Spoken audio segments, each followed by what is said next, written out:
அன்பு உறவுகளுக்கு வணக்கம். திராவிட ஊப்பிகளை கதற கதற கதற கதற அடித்து ஓடவிட்ட பேரறிவாளன். ஒவ்வொரு பகுதியிலும் சட்ட சேவை மையம் அமைத்து தரப்படும். சரி, ஓகே. எங்களுக்கு மண்ணு தான்.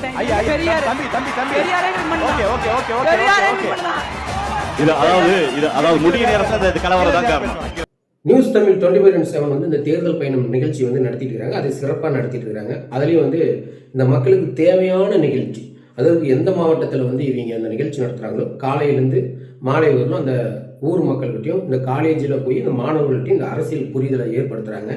நீங்கள் ஏன் இந்தந்த கட்சிக்கெல்லாம் வாக்கு செலுத்தணும், எதுக்காக வாக்கு செலுத்தணுங்கிற ஆழமான கருத்தோடு அந்த நிகழ்ச்சி வந்து நடைபெறுது.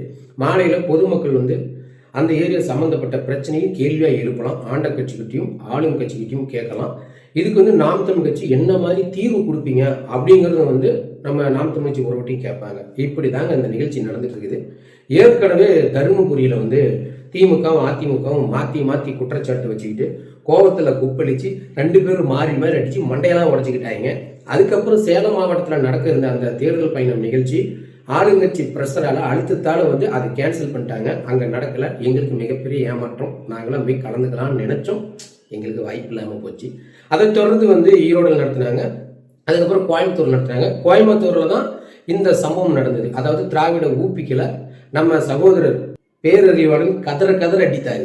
ஆனால் எதுக்காக அந்த அடி விழுந்தது அப்படின்னு கேட்டிங்கன்னா, எப்பயுமே ஒரு பிராண்டை தூக்கிட்டு ஒன்று வருவானுங்க. பழைய பிராண்டு, இத்து போன பிராண்டு ராமசாமி. அந்த ராமசாமி தேவையில்லாமல் இதில் இழுத்ததுனால தான் பேரறிவாளன் கட்டுப்பாகி போய் திருப்பி அடித்தார்.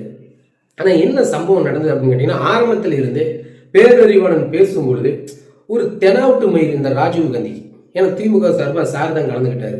நாம் தமிழரோட முன்னாள் தும்பி இப்போ போய் வாடகை வயா மாறி திமுகவுக்கு உண்மையான உடன்பிறப்பா முட்டு கொடுக்குற அளவு நின்றுக்கிறாரு. பேரறிவாளன் ஒவ்வொரு தடவையும் கேள்வி கேட்கும்போது தான், தம்பி உங்களுக்கெல்லாம் அது புரிதல் இல்லைன்னு நினைக்கிறேன், சும்மா அதெல்லாம் பேசிட்டு விட அப்படின்ற மாதிரி நக்கலாக பேசிட்டு இருந்தார். அப்பையிலேருந்தே பேரறிவாளனுக்கு செம்ம காண்டுன்னு நான் நினைக்கிறேன். ஏன்னா நான் ஒரு காணொலி முழுசாக நான் பார்த்தேன். சில குற்றச்சாட்டுலாம் வைக்கும்பொழுது ஆதாரத்தோடு சொன்னார். நம்ம பேரறிவாளன் ஆதாரத்தோடு சொன்னார். அதுலேயும் குறிப்பாக அந்த பொதுமக்கள் கேள்வி கேட்குறாங்க பார்த்தீங்களா, அதில் வந்து விவசாயிகளோட கேள்வி அதிகமாகவே இருக்குது. இந்த கோவையில் மட்டும் இல்லை, இதுக்கு முன்னால் நடத்திய மாவட்டங்கள் எல்லா மாவட்டத்திலையுமே கேள்விங்கிறது விவசாய அடிப்படையில் கேள்வி கேட்குறாங்க. விவசாயிகள் தான் கேள்வி கேட்குறாங்க. அதே போல தான் அந்த கோயம்புத்தூர்லேயும் கேள்வி கேட்கப்பட்டது. கனிம வள கொள்ளை கோயம்புத்தூரில் கிணத்துக்கடுவுங்கிற பகுதியில் கனிம வள கொள்ளை பயங்கரமாக நடக்குது. நீங்கள் வந்து எல்லாத்தையும் அழிச்சிட்டீங்க, மொத்தமாக சுரண்டி கொண்டு போய் வித்துட்டீங்க, அது போயிட்டு போகுது. இதுக்கப்புறமாவது வரை நீங்கள் அதை பாதுகாப்பீங்களா அப்படின்னு 3 கட்சியும் பதில் சொல்லுங்கள் அப்படின்னு அவர் கேட்டிருந்தாரு. அதுக்கு திமுகவை சார்ந்த ராஜீவ்காந்தியும் அதிமுகவை சார்ந்தவரும் நல்லா உருட்டி முட்டு கொடுத்தாங்க. அதுலேயும் குறிப்பாக அந்த ஒரு முட்டு எப்படின்னு கேட்டிங்கன்னா, அதிமுக சொன்னது, எங்கள் ஆட்சியில் இந்த அளவு பாதிப்பு இருந்தா கிடையாது, ஆனால் திமுக காரன் தான் எல்லா வேலையும் பண்ணான், இவன் தான் டோக்கனை கொடுத்து வண்டி ஓவராக கொண்டு வந்து ஒட்டுமொத்த கிணத்து கடவுளையும் அள்ளி கொண்டு போய் விற்கிறான்ற மாதிரி குற்றச்சாட்டு வச்சாங்க. உடனே ராஜீவ்காந்தி அதுக்கு முட்டு கொடுத்தாரு. பாருங்க, இதெல்லாம் தப்பு, இப்பெல்லாம் பேசக்கூடாது அப்படின்னு உண்மையை தான் சொல்கிறாங்க. 2 பேருமே திருடணும்னு நம்மளுக்கு எல்லாம் தெரியும். ஆனால் அதில் நான் என்ன கொஞ்சமாக திருடன், நீ என்ன அதிகமாக திருடன் அப்படின்னு ஒரு குற்றச்சாட்டு வைக்கிறேன் அப்படின்ற மாதிரி தான் ராஜீவ்காந்தி முட்டு கொடுத்தாரு. அதுக்கிடையில் வந்து நம்ம பேரறிவாளன் வந்து சரியான பதில் கொடுத்தாரு. இவங்க 2 பேருமே இதை தான் பண்ணுவாங்க. நாங்கள் வந்தால் கனிம வள கொள்ளையை தடுப்போம், அதுக்கு எதிராக நிற்போம், விவசாய பிரச்சனைக்கு நாங்கள் உண்மையாக நேர்மையாக உங்கள் பக்கத்தில் நிற்போம், ஏன்னா நாங்கள் வாக்குக்காக எந்த வாக்குறுதியும் கொடுக்க மாட்டோம், உங்கள் வாழ்க்கைக்கானவங்க, எங்களோட சின்னமே விவசாய சின்னம், எங்கள் ஆட்சியில் விவசாயிகள் நிம்மதியாக வாழலாம், சந்தோஷமாக வாழலாம் அப்படின்ற வாக்குறுதியும் கொடுத்தாரு. நிகழ்ச்சியோட இறுதி கட்டத்தில் தலா ஒவ்வொருவருக்கும் ஒவ்வொரு நிமிஷம் ஒதுக்குவாங்க. அந்த ஒரு நிமிஷத்துல நீங்கள் வந்து மக்கள்கிட்ட நாங்கள் வந்து என்ன செய்வோம் அப்படிங்கிறது நீங்கள் சொல்லிக்கலாம். இது வந்து தேர்தல் பரப்புரையாகவே நீங்கள் வச்சுக்கலாம். இதில் யார் மேலே குற்றச்சாட்டு வைக்கிற நம்ம ராஜீவ்காந்தி ஒட்டுண்ணி ராஜீவ்காந்தி பேச ஆரம்பிக்கிறாரு. அதுக்கப்புறம் அதிமுகவோட நபரும் பேச ஆரம்பிக்கிறாரு. குறிப்பாக அவர் சட்டமன்ற உறுப்பினர், அவரும் பேசி முடிச்சிடுறாரு. அதுக்கப்புறம் நம்ம பேரறிவாளன் பேச தொடங்குறாரு. நாங்கள் ஆட்சிக்கு வந்தால் என்னென்ன செய்வோம் அப்படின்னு சொல்ல ஆரம்பிக்கும் போது அந்த கீழே இருந்துக்கிட்டு கொஞ்சம் லைட்டான ஒரு சலசலப்பு ஏற்பட்டது. அவர் அதெல்லாம் பொருட்படுத்தாமல், நெறியாளர் நீங்கள் அதெல்லாம் கேட்காதீங்க, கண்டுக்காதீங்க, நீங்கள் பேச ஆரம்பிங்க அப்படின்னு சொல்கிறாரு. அப்போ வந்து நூலகங்கள் எல்லாம் கட்டித்தருவோம், பாதிக்கப்பட்ட மதுவால் பாதிக்கப்பட்ட இளைஞர்களுக்கு போதை மறுவாழ்வு மையம் ஏற்படுத்தி தருவோம், குறிப்பாக நாங்கள் நாம் தமிழ் கட்சி பிள்ளைகள் ஆட்சிக்கு வந்தால் டாஸ்மார்க்கை மொத்தமும் மூடிடுவோம், அடித்து நொறுக்குவோம்.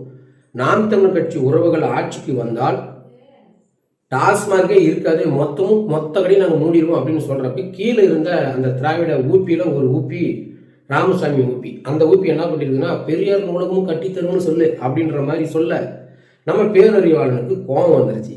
ஏய் பெரியாரே எங்களுக்கு மண்ணுன்றே, நீ யாரா அவன் அப்படின்ற மாதிரி ஒரு நக்கலை அடிச்சு விட்டாரு. அதில் அவனுக்கு காண்டாயிட்டானுங்க.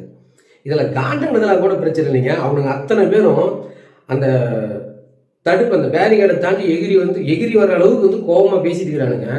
ஏய் நீ வெளியில் வாடா பார்த்துக்கலாடே, எப்பறம் நீ பெரியார் பேசுவோம், இது பெரியார் முன்னு ஊன்ட்டுக்கிறாங்க.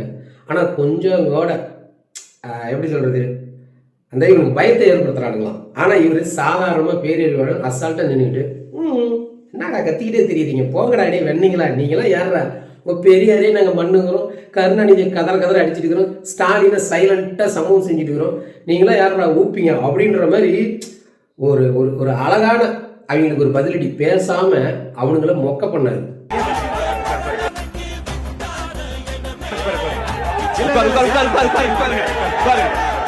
இவர் பேசாமே அந்த இடத்துல அவனுங்களை ஆஃப் பண்ணாரு. நாங்கள் தாண்டா அந்த தமிழ்நாட்டில் புலிங்க பிள்ளைங்க சீமான் தம்பிங்கடான்ற மாதிரி. அது ஒரு அந்த விஷயம் பார்த்தீங்கன்னு உங்களுக்கே அருமையாக இருக்கும். அவ்வளோ பரபரப்பில் அவனுக்கு கத்திட்டு இருக்கிறானுங்க, எகறானுங்க, குதிக்கிறானுங்க. இவர் அப்படின்னு முடிச்சிட்டாரு. இது நல்லா இருக்கு, உண்மையாலுமே இது நல்லா இருக்கு. எனக்கே இது பார்த்தோன்னே செம்ம சாக்காக இருந்துச்சு. ஏன்னா இத்தனை பேர் கத்திட்டு இருக்கிறானுங்க, பேரறிவாளர் மேலே நின்றுக்கிட்டு சைலண்டாக சம்பவம் செஞ்சுட்டு போயிட்டாரு அப்படின்னு. எனவே இந்த நிகழ்ச்சியில் கலந்துக்கிற இந்த கட்சிக்காரங்களாம் பார்த்தீங்கன்னா, இந்த திராவிட கட்சிக்காரெல்லாம் நாங்கள் வந்தால் எதை செய்வோம், நாங்கள் வந்தால் எதை செய்வோம்னு மாறி சொல்லிக்கிறானுங்க. ஆனால் 60 ஆண்டு காலமாக அவங்க தான் வந்தாங்க, எதுவும் செய்யலை. அந்த கேள்வி அவங்ககிட்ட கேட்கவே கூடாது. அந்த கேள்விக்கு தகுதியான ஆளுங்களே அவனுக்கு கிடையாது. ஏன்னா 60 வருஷமா என்ன புடிங்கிட்டு இருந்தாங்க அவங்க. இப்போ வந்து நாங்கள் வந்தால் இதை பண்ணுவோம், நாங்கள் வந்தால் இதை பண்ணுவோம் அப்படின்னு ஒவ்வொரு மாவட்டத்திலையும் ஒவ்வொரு தொகுதியிலும் எவ்வளோ பிரச்சனை இருக்குதுன்னு அந்த நிகழ்ச்சியில் பார்த்தாவே தெரியும். இவனுங்க எவ்வளோ கொள்ளையெல்லாம் அடிச்சிருக்கிறானுங்க, எவ்வளோ திருடி இருக்கிறானுங்கிறது அந்த நிகழ்ச்சி நீங்கள் பார்த்தாவே தெரியும். ஆனால் மாறி உண்மையை சொல்லிக்கிறானுங்க. எங்காச்சும் நாங்கள் கொஞ்சமாக தான் திருடணும், திமுக தாங்க இந்த 5 வருஷத்தில் நிறைய திருடிட்டாங்க அப்படின்ற மாதிரிலாம் குற்றச்சாட்டு வச்சுக்கிறாங்க.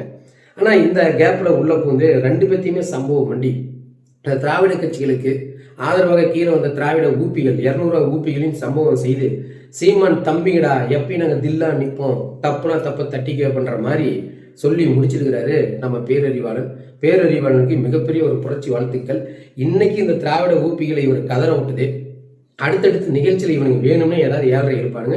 நம்ம நிகழ்ச்சியில் கலந்துக்கூடிய நாம் தமிழ் உறவுகள் நம்ம கட்சி சார்ந்து யாராவது ஒருத்தர் போனாங்கன்னா அவங்களுக்கு அந்த பகுதியில் இருக்கிற நாம் தமிழ் உறவுகள் பெரும் ஆதரவு கொடுக்கணும். அந்த நிகழ்ச்சியில் நிறைய உறவுகள் கலந்துக்கணும். மீண்டும் ஒரு காணொலி சந்திப்போம். நன்றி.